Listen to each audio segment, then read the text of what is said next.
Hola amigos, bienvenidos a otro domingo literario en el que me dedico a hablar de un escritor y hoy día va a ser Enrique Lafourcade.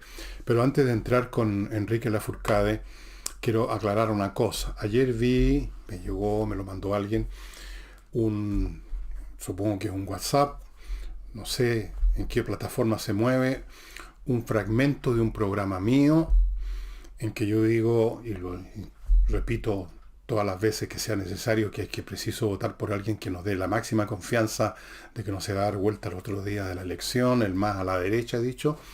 Y aprovechando eso, ese fragmento de un programa mío, un candidato de un partido de oposición, no voy a dar el nombre de este candidato, ni tampoco el partido de oposición, ha tomado ese fragmento, se ha metido adentro mediante algún tipo de manipulación. eh, X aparece como parado detrás mío y mostrándose a sí mismo cuando digo yo hay que votar por alguien que sea bien de derecha, entonces dice soy yo, etcétera. Yo no di permiso, no tuve nunca conocimiento de que se iba a usar un pedazo de un programa mío para hacer publicidad política.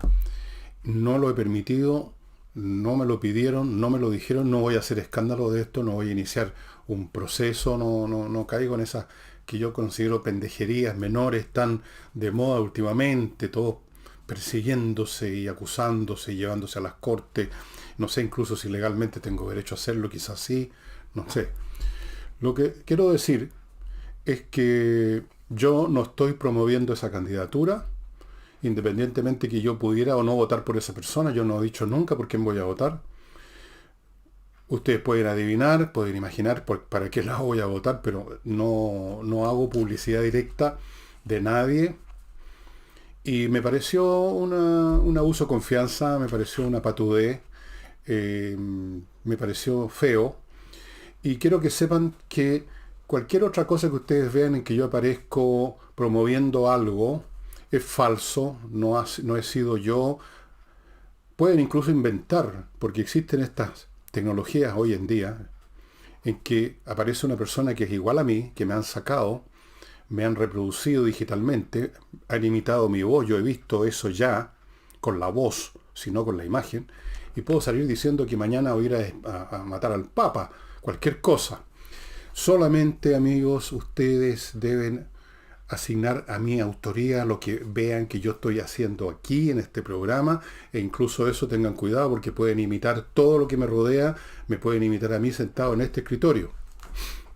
En ese caso apliquen el sentido común, lo que saben de mí, lo que yo he estado razonando, hablando y diciendo a lo largo de tanto tiempo ya, para que saquen sus conclusiones. Yo no apoyo a ningún candidato, nadie me ha pedido permiso, no debieran hacerlo, no tienen derecho a hacerlo. Yo no apoyo a nadie con nombre y apellido, y para que sepan. Y ahora entro en materia. Este escritor, Enrique Lafourcade, a quien me parece que alguna vez estuve con él en algún programa de televisión o algo así, pero no estoy seguro. Para mí, el contacto personal con Lafourcade, la única imagen clara que tengo es probablemente alrededor del año 80, 79, 80 o por ahí. En Frutillar, estoy con mi mujer y lo veo a la orilla del lago, pensativo. Me acuerdo que estaba vestido con un Montgomery azul oscuro. Y eso es todo, creo que es lo más cercano que estaba a él, como persona, que yo recuerde. Quiero decir que Enrique Lafourcade, y ya voy a explicarlo por qué más adelante, es uno de los escritores menos apreciados como se debiera. Uno de los más ninguneados, diría yo, por sus colegas y a veces también, salvo por algunos pequeños momentos que tuvo de fama y con uno de sus libros, Palomita Blanca, muy olvidado, a pesar de que fue tremendamente importante en un montón de cosas. Pero antes los voy a ubicar, por si ustedes no saben o no se acuerdan. Enrique nació en 1927 y murió hace muy poco, en el 2019, ya bastante viejito, y había perdido su mente, estaba con Alzheimer. Aún así, me parece que en los años finales de su vida, ya enfermo, en algún momento, mirando un crepúsculo, se le ocurrió un poema de 2 o 3 líneas de gran hermosura. Era un hombre de gran talento. Bien, nació entonces en 1927, murió el año 2019, sí, bastante viejo. Estudió en el colegio José Victorino Lastarria, un conocido liceo de la capital, eh, y luego cuando salió del colegio estudió filosofía en el pedagógico. Tanto el liceo Victorino Lastarria como el pedagógico eran en esos años muy prestigiados. Del pedagógico ya no puedo decir lo mismo, se ha convertido en lo que se han convertido tantos campos universitarios, y del Victorino Lastarria no sé en qué condición está, espero que en la mejor posible. Muy joven comenzó a trabajar como secretario en la Escuela de Leyes de la Universidad de Chile. Se casó, pues en realidad se casó muchas veces. Su primer matrimonio fue en 1954. Estamos entonces hablando de un hombre que tiene ya 23 años o algo así. Sí, no, 27. Viajó a Europa con su señora, regresó al país en 1955. El año 59 obtuvo la beca Fulbright, que era muy conocida en esa época. Era una beca para intelectuales, escritores, gente así, y para estudiar en la Universidad de Iowa. Y ahí trabajó con un periodista y novelista poco conocido, Vance Bowhaley o algo así, Bowhaley. Y luego se fue quedando en Estados Unidos para hacer clases en un montón de universidades. No pude ver exactamente de clases de qué hacía, pero me imagino que obviamente no era de física nuclear, sino que de literatura española. En esos años me parece que empezaba a haber gente interesada en las universidades en la literatura hispanoamericana.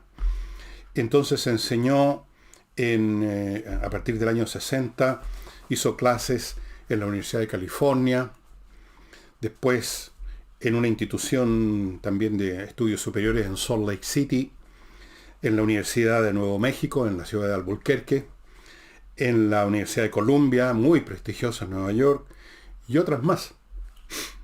Y en sus últimos años, después de otros matrimonios, estaba casado con doña Rosana Pizarro. Cuando lo afectó ya, bueno, el Alzheimer, ya no escribió más. Estuvo unos años en Coquimbo viviendo con su señora, y finalmente entiendo que murió en Santiago, en una casa de reposo. No estoy seguro de eso, pero murió ya, digamos, tenía 91, 92 años. Ahora, vamos ahora a la parte literaria de Enrique Lafourcade, pero antes de eso, miren cómo se me acumulan los libros que muestro así a ustedes, los programas del año. Es un espanto el desorden. Yo no sé qué voy a hacer con esta pieza. No, voy a tener que contratar a alguien que me ordene. Pero antes de hacer eso, les quiero contar del arquitecto Diego Sándor. Es un arquitecto súper talentoso que vive en la región de los lagos y que está disponible, cuando está disponible, para diseñar y construir su casa con un esquema, con una belleza, con una originalidad que ustedes han estado viendo todo el año en fotografías como las que están ahora a mi derecha, supongo. Y además se mete en la construcción para que todo quede como debe ser. Fuera de construir, remodela. Si usted tiene una casa que quiere agregarle o quitarle algo, cambiar alguna cosa, o cambiar mucho, póngase en contacto en los teléfonos o en las direcciones que aparecen. Son direcciones mail, me parece. Póngase en contacto con Diego Sándor. Él vive en la región de los lagos. Esto es para la gente del sur solamente. Conversaciones numéricas. ¿Cómo no va a ser útil si usted tiene un niñito, un sobrino, un nieto o un hijito que tiene problemas con las matemáticas? ¿Cómo no va a ser importante, porque eso les va a cambiar la vida en el colegio y toda la vida para adelante, terminar con ese problema con las matemáticas? Y para eso está este ingeniero de la Universidad de Chile, que yo conozco, Mauro, que desarrolló una manera de enseñar las matemáticas que cambia completamente el cuadro. No es que lo haga igual que en el colegio, pero personalizado, como dicen ahora, sino que es otra manera. La matemática vista desde el otro ángulo, no como una serie de fórmulas que hay que aprenderse y uno no sabe que por qué el binomio al cuadrado es tal y cual cosa.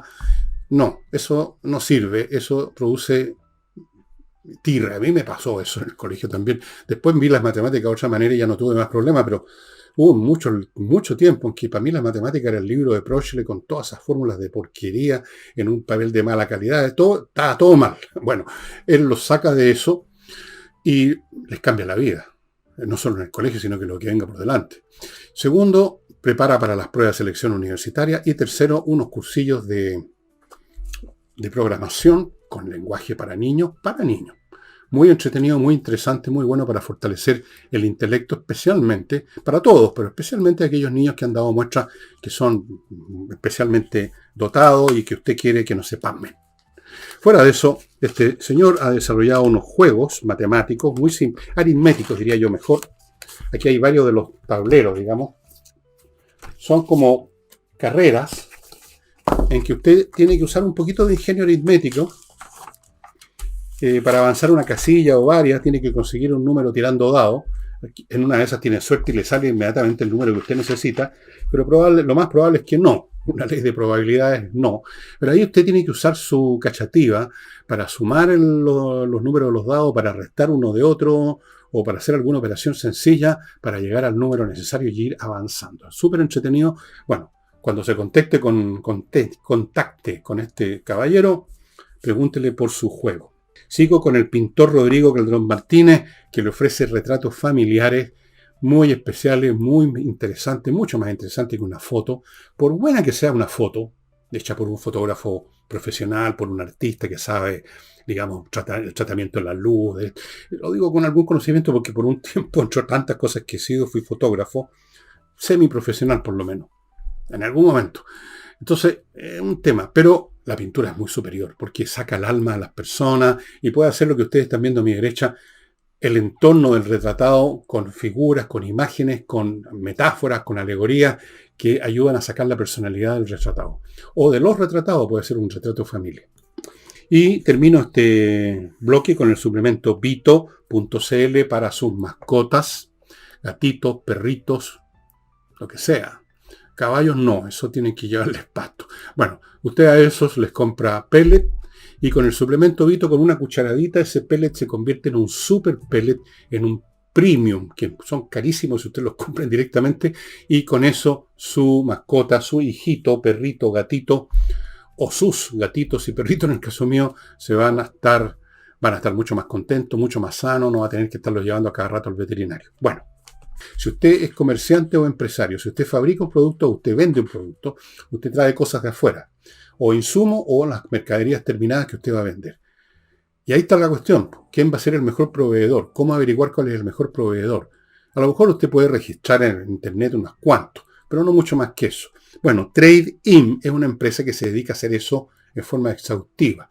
Usted quiere traer unos relojes, o quiere traer unos zapatos, o quiere traer unas partes y piezas para un motor o lo que sea, ellos van a buscar cuál es la fábrica que produce el mejor artículo, al mejor precio, y van a hacer toda la operación de compra y van a dejar la mercadería en la puerta de su empresa o de su comercio. Trade-In, haga las cosas bien. Hoy en día es un pecado mortal, digamos, no aprovechar estas posibilidades que da el Internet para hacer las cosas al 100%. González y compañía, el bufete de abogados penalistas que se encargan de temas penales, los más serios, los más graves, y no solamente se encargan, sino que son de los mejores de la plaza. Están entre los mejores bufetes de abogados penalistas de Chile. Y lo han probado ganando casos muy importantes que llegaron a los medios de comunicación, que llegaron a la televisión. González y compañía. Continúo con Enrique Lafourcade. Como casi todas las personas que se terminan convirtiéndose en escritores, esta persona comenzó a escribir muy joven, probablemente antes de lo que aparece en la información. Dicen aquí comenzó a escribir a los 13 años, poesía, probablemente ya estaba escribiendo mucho antes, pero es lo que se conoce, empezó a tratar de publicar sus cosas. En 1950, o sea, estamos hablando de un hombre que tiene apenas 23 años, escribió una novela, El libro de Karin. Karin es el nombre de fantasía que le dio en el fondo a una de sus hermanas que murió de tuberculosis muy joven, y él hizo un libro relativo a eso. En 1953, miren ustedes lo joven que es, un poquito antes de casarse, organiza las primeras jornadas del cuento que se han producido, que se han celebrado en Chile. Observen ustedes a Enrique Lafourcade, veintitantos años, ya está produciendo novelas, ya está organizando temas de cuentos, ya está de lleno en el ambiente, de hecho creando nuevas situaciones que no existían. El año 54, el año que se casó, publicó la primera antología de las varias que escribió a lo largo de su vida, Antología del Nuevo Cuento Chileno. Para Lafourcade, el cuento era lo principal, lo que más le interesaba. Escribió algunas novelas, o novelettes, como llamaba él, porque novelas cortas, pero el cuento le interesó, y por eso escribió esta antología, por eso organizó las primeras jornadas del cuento en Chile. Era un hombre, era un cuentista, digamos, era un contador. Con esa antología, con las amistades que formó alrededor con gente joven como él, interesada en la literatura, estoy pensando en José Donoso, con el cual tuvo relación, Jorge Edward, poetas y otros personajes que no conozco. Con esa gente se inauguró lo que se llamaría después la generación del año 50, la generación del 50. Son escritores no que hayan nacido en el 50, sino que empezaron a producir y empezaron a plantear una manera distinta de hacer literatura. Ellos querían, y lo decían formalmente, abiertamente, querían superar el criollismo, es decir, la literatura basada en historias de guasos, de campesinos, de bandidos de campo, que existía o había existido hasta ese momento con mucha fuerza. Es el tipo de cosas, por ejemplo, que todavía me tocó a mí leer en el colegio, en las lecturas obligatorias en el curso castellano, porque la sociedad chilena todavía, en los años anteriores al 50, era una sociedad rural básicamente, con clases privilegiadas o con las élites formadas por hacendados, por propietarios de la tierra, por latifundistas. Era una sociedad que en su cultura, en su manera de ser, era muy de campo, era muy tradicional. Y naturalmente la literatura estaba asociada a eso. Pero en los años 50, cuando empiezan estas personas a publicar, Lafourcade, Donoso y los demás, el país estaba cambiando, había emergido una clase media relativamente importante, había crecido el Estado, estaban iniciándose nuevas industrias, nuevas actividades, las ciudades eran más importantes, Santiago ya no era un poblachón, era una ciudad con algún peso, con una vida propia, con sus propios problemas, con su propio tipo de gente, con sus antropologías urbanas, digamos. Y en ese nuevo ambiente, evidentemente, que un literato que quiere hacer algo distinto, quiere hacer algo nuevo, quiere hacer algo que tiene sentido para él y para los eventuales lectores, el criollismo ya no tenía sentido, ellos se quisieron meter en otras cosas, ellos se quisieron meter en esto que estaba emergiendo, esta nueva sociedad y por supuesto el mundo que los rodeaba. Ese era el sentido de la generación de los 50. El año 59, estamos hablando entonces un año antes que se ponga a hacer clases en Estados Unidos, el año en que precisamente recibió la beca Fulbright, ganó el Premio Municipal de Literatura de Santiago por su primera novela, muy interesante, que se llama La Fiesta del Rey Acab, que tiene que ver con es una representación literaria de un dictador de la época, me parece que era Trujillo. Pero el libro que finalmente lo encumbró, que lo hizo famoso, al menos por un tiempo bastante largo, pero ya eso se ha evaporado bastante, fue Palomita Blanca, que es también propio de una época en que jóvenes, muy jóvenes, veinteañeros o menos que eso, empiezan a generar sus propios modos de conducirse en la vida, de ser, sus propios gustos, empiezan a vivir de otra manera. Y Palomita Blanca trata de una de esas personas, una niña, Palomita Blanca. Ese libro fue extraordinariamente popular precisamente porque entró en sintonía con este nuevo país que estaba emergiendo ya en los años 60, claramente, de eso yo tengo pleno recuerdo. En los años 60 yo ya era un cabro de 12, 13, 14, 15 años. Era otro país, era otro Santiago, era otro mundo. Empezaba balbuceantemente a emerger lo que se llamaría después el hipismo, los hippies, que empezaban a llegar, sus costumbres, sus percepciones, sus actitudes, sus visiones del mundo, empezaron a entrar a Chile precisamente en los años 60. Así que Palomita Blanca estaba en plena sintonía con los tiempos, el personaje un joven, por lo tanto este libro vendió, entiendo que ha vendido más de 1 millón de ejemplares. No sé si se sigue vendiendo hoy día, probablemente no tanto, probablemente no, porque la literatura en un momento dado deja de vibrar con su tiempo, con las nuevas generaciones, y se empieza a convertir en eso que se llama, si el libro ha sido suficientemente bueno e importante en su momento, un clásico. Palomita Blanca es un clásico de la literatura chilena. Pasaron los años, entró a trabajar en la prensa. Quizá muchos de ustedes lo conocieron, y yo comencé a leer a Enrique Lafourcade de esa forma, con una página completa que escribía los días domingos, que publicaba los días domingos en el diario El Mercurio. De las más distintas tesituras, podía ser algo anecdótico, frívolo, o podía ir más al fondo de las cosas. Y me llamó mucho la atención la habilidad de Lafourcade, y inventó un personaje del cual aquí tengo una selección, el conde La Fourchette.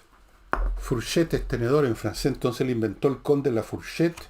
Aquí tengo este ejemplar, donde hay historias de este personaje en relación a la comida, a ir a algún lugar, a qué sé yo. Por ejemplo, aquí hay uno que se llama El puchero de mi infancia y empieza diciendo: este invierno que no pasa me tiene nostálgico de platos como el puchero que preparaba mi madre allá en los tiempos de Maricastaña, con choclos, zapallos, carne de vaca, papas enormes, zanahorias, repollo y un caldo sabroso y algo dulce. Dicho sea de paso, yo no puedo leer nunca estas viejas columnas ya de Lafourcade sin que me venga una tremenda gana de comer o de pasar, meterme un vinito. Y aquí empieza a explicar de dónde viene el puchero, su origen es hispánico, se le llama olla y olla podrida, etcétera, etcétera, etcétera. Años después del golpe militar del año 73, en esos mismos tiempos, fíjense ustedes,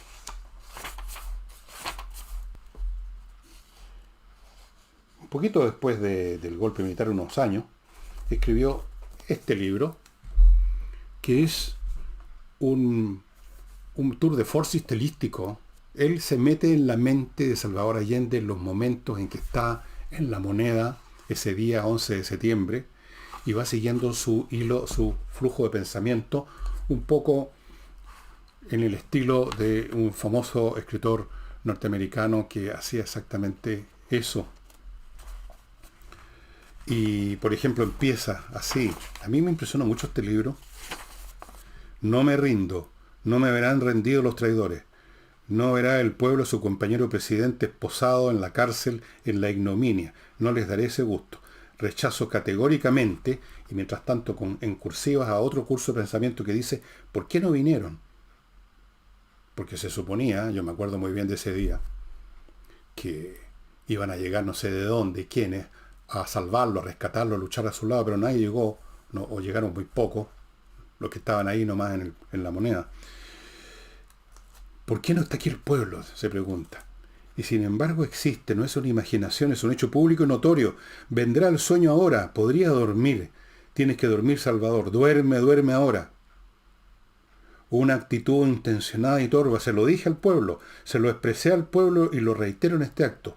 Me ha crecido el corazón, Beatriz, lo noto, tengo el corazón dilatado, me golpea el pecho. Me ahogo al dormir, como ya lo manifestara lo aseverado ante el pueblo. Mira cómo van.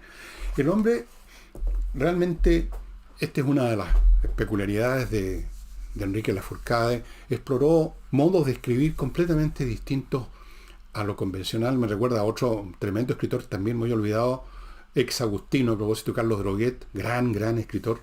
¿Quién se acuerda de Carlos Droguet? Salvo yo y algunos literatos, supongo, o profesores de lengua. Estos cursos de estos estos flujos de conciencia, a veces dos o tres en paralelo, interceptándose o separándose o fundiéndose. Y otras cosas son de Enrique Lafourcade. Él hizo muchas cosas nuevas en el campo de la literatura, estimados amigos. Él fue realmente importante.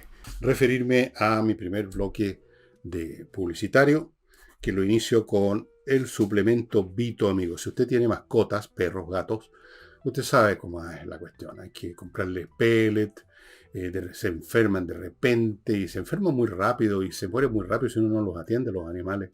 Todos los que tenemos mascotas sabemos eso. En 2 o 3 días un perro, un gato se puede ir cortado.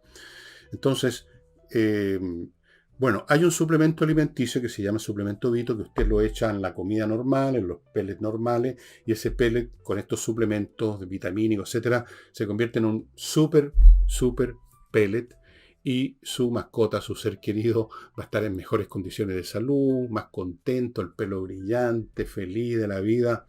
Y eso es lo que queremos con nuestras mascotas, ¿no? Sino para qué tenemos. Así es que suplemento Vito, que usted lo encuentra en vito.cl, o prácticamente en todas las mascoterías lo tienen. Prácticamente. Sigo con Oxibiota, que le he mostrado millones y millones de veces. Este polvito, amigos, se mezcla con agua en una cacerolita, en un azafate. Pongamos 1 litro de agua, se convierte en una media hora, 45 minutos en una colonia de bacterias aeróbicas, y con eso usted soluciona el problema de los malos olores. ¿Por qué? Porque allí donde usted vierte este líquido con estas bacterias, por ejemplo en el resumidero de la cocina, en el desagüe del baño, en la cámara de la casa, o lo vaporiza en superficies más extensas donde usted no va a estar tirando gotitas, vaporiza, puede hacerlo, por ejemplo en un jardín donde está repleto de material orgánico.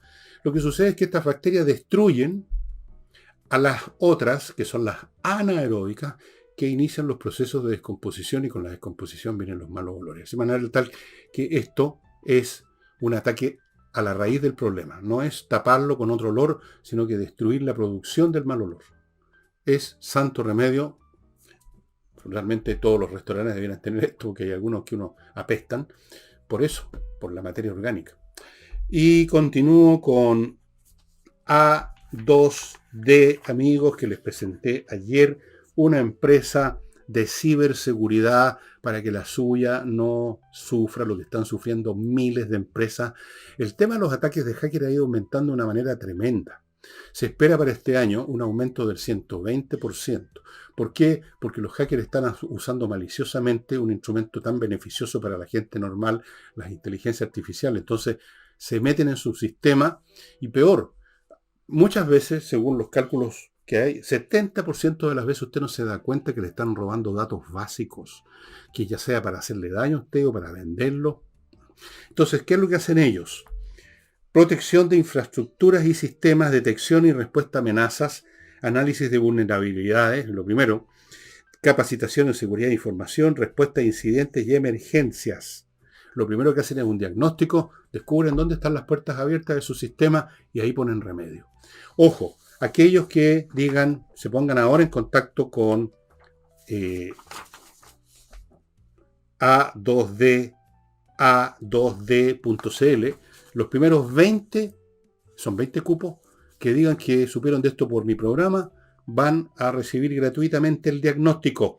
El diagnóstico. En los diagnósticos, lo primero, encuentran algo y ahí empiezan las soluciones, los parches, las barreras, digamos, los diques de contención para que su empresa esté segura. Se pierde mucha plata, se pierde mucho tiempo. Todos sabemos personalmente, todos hemos sido hackeados alguna vez, nos han metido mano en nuestras tarjetas de crédito a las tiendas comerciales, nos han robado, han comprado y tenemos que pagar nosotros, un desastre. Entonces, la seguridad es fundamental hoy en día. ¿Qué es pelote, ¿Qué es pelote? Nos voy a tener que ordenar en estos días de vacaciones. Oiga, y ordene sus cosas también. Por ejemplo, usted tiene una marca comercial y como no es legal, no es obligatorio tener registrado, usted deja pasar el tiempo, incluso se olvida. Y de repente llega un fresco y le dice que él tiene anotada la marca y que tiene que darle la mitad a la empresa. Para que no le pase eso, que no le pase. Póngase en contacto con patriciastocker.com. Son unos profesionales que van a registrar su marca en Chile y en el extranjero, y todo va a quedar perfecto, defendido, blindado, renovado, conservado, todo, y usted va a poder dormir en paz. Enrique Lafourcade fue, además de literato, un hombre de gran inteligencia. Él teorizó, escribió ensayos y mucho material relativo a la naturaleza del cuento, a la naturaleza de la literatura que él hacía. Fue, como ya les conté, importante en organizar una serie de cosas que dieron, en un modo, él fue el padre y la madre de la generación del 50. Él seguramente fue el alma que unió a distintas personas. Y fíjense ustedes lo que es la vida. ¿Quién se acuerda de Lafourcade en el mismo grado con que se acuerdan de José Donoso, por ejemplo, o de algún otro escritor? A mí me llamó siempre la atención el siguiente hecho, estimados amigos. A mi juicio, yo no soy especialista en literatura, pero he leído lo suficiente para poder hacer una evaluación más o menos objetiva. A mi juicio, la técnica literaria de Lafourcade, su habilidad técnica, los distintos niveles y planos de la prosa que maneja, lo ponen bastante por encima de escritores chilenos mucho más famosos que él, mucho más recordados que él. Siempre me pareció a mí que con Lafourcade existía una especie de tácito, silencioso y oscuro acuerdo entre sus colegas literatos, que no son muy apreciadores de la obra ajena, pero que especialmente con Lafourcade se ensañaban, creo yo, en el sentido de minimizarlo, de disminuirlo, de ningunearlo. Esa es mi sensación. ¿Y por qué? Porque en algún momento, por ejemplo, Lafourcade empezó a trabajar en cosas bastante frívolas, porque seguramente necesitaba la plata, si uno no trabaja todas las veces por gusto.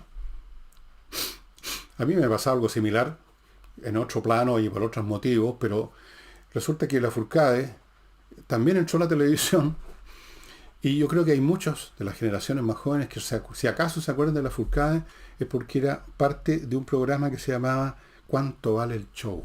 Un programa banal, chantón, popular, donde llegaban tipos a concursar a ver quién cantaba mejor. Entonces se les daba un premio y Lafourcade votaba con los demás jurados y daba las razones. Y se metió en eso porque le pagaban, pues. Como yo me metí a la televisión porque me pagaban, que uno tiene que comer. Y en todos los demás medios en que estuve posteriormente. Entonces parece ser que eso disminuye la presencia pública y profesional del escritor, como que se pone en un plano que no corresponde, como que se baja, como que se disminuye él mismo, lo cual es absurdo, bastante estúpido en realidad. Pero, insisto, si ustedes leen un cuento de Lafourcade, si ustedes leen Palomita Blanca, y luego leen a algún otro escritor, algunos de ellos, por ejemplo, muy famosos, muy leídos hasta el día de hoy, que realmente escriben no solamente de manera inferior a Lafourcade, sino que escriben mal de frentón, que no estructuran bien su prosa, pero que son populares porque tocan temas arrabaleros y cosas alternativas, y entonces estaban en la onda y hacían show, entonces famosos, y eran literatos de tercera categoría. Enrique Lafourcade era un escritor de primerísima categoría, y sin embargo, repito, no lo consideraban, no lo cotizaban como debía ser sus propios colegas. Yo estuve alguna vez en una reunión en que se juntaron por casualidad 2 o 3 escritores. Por pura casualidad, yo estaba con uno de ellos tomando unos tragos y fuimos a su casa y llegaron otros escritores. Y Lafourcade era visto como un jugador menor de las ligas menores. Y él, Lafourcade, era mejor para escribir que todos esos personajes con los que estaba. Escribía mejor. Desarrolló nuevas ideas, nuevas técnicas. Las aplicó muy bien. En todo, en sus columnas en el Mercurio, en esto de la cocina erótica del Conde La Fourchette.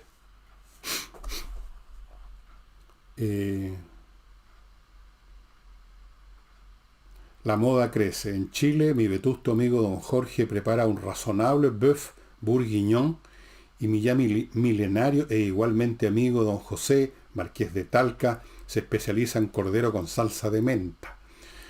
Como ambos son conocidos por su obra de investigación histórica y frecuentan círculos intelectuales como las academias y los institutos, bien puede predicarse que se trata de representantes de la inteligencia dedicados a la buena mesa.